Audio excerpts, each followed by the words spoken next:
Greetings, Anthony Washington here.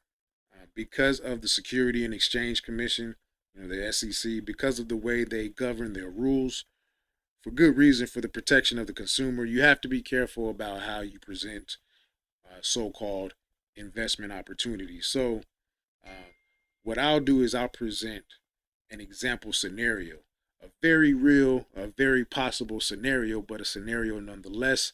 And I want to present the question of if this would look like a deal that you would want to be a part of.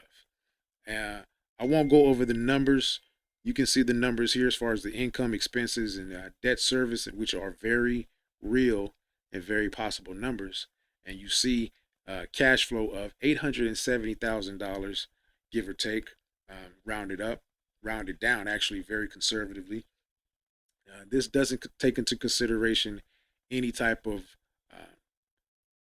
negotiations and better structures. This is as the numbers as is, and this doesn't factor in um, ways to add value.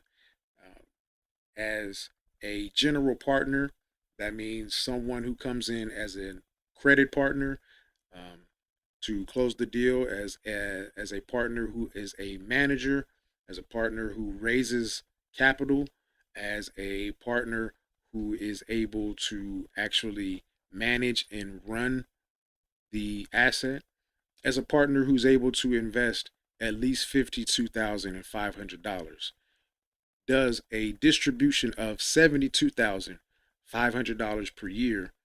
Does that look like that would be a worthy investment for you in your time and whatever you can lend as far as credit, as far as being a manager, as far as being an operator, as far as being a money partner with at least $52,500, the $72,500 in distributions, okay, getting back every year?